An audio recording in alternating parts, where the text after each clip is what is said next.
Piki ake Tāwhaki ki te rangi tuatahi, piki ake Tāwhaki ākina ki ngā rangi kato. He tuku kara kia te mahi hei timata ake i ngā mahi Whakarauora whenua. Tēnei a mako, tēnei a ira ke hukātara wewehia waire wae, haunui. Tēnei wāhi o runga Kaitōrete ko te Waiotemapua. Ki ana i roto i ngā tuhinga tawhito nā horikerei taiao ko te Waiotemapua. He kāinga nohoanga, he pātūturu, he mahinga kai.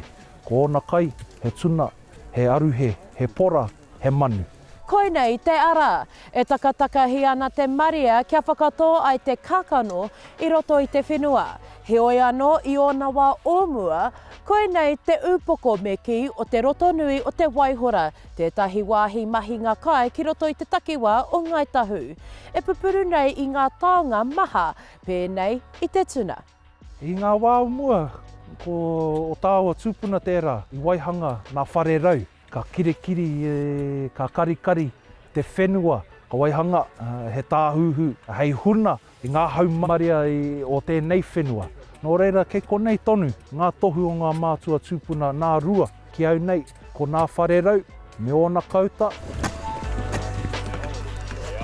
Ko te whāinga o tēnei kaupapa hei hāpai ake i te taha whakarauora o te kaupapa o Tāwhaki.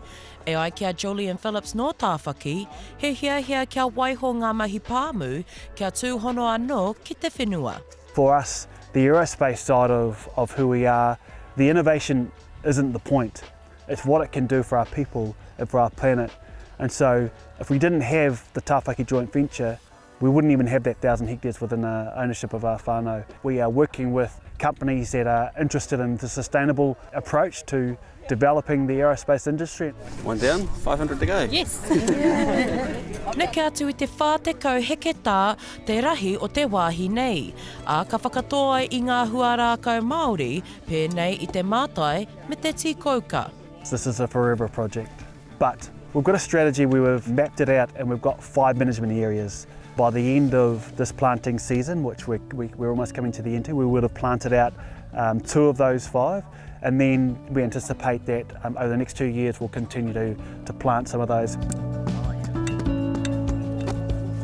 Shakayla Andrews-Alapaki, Tahu News.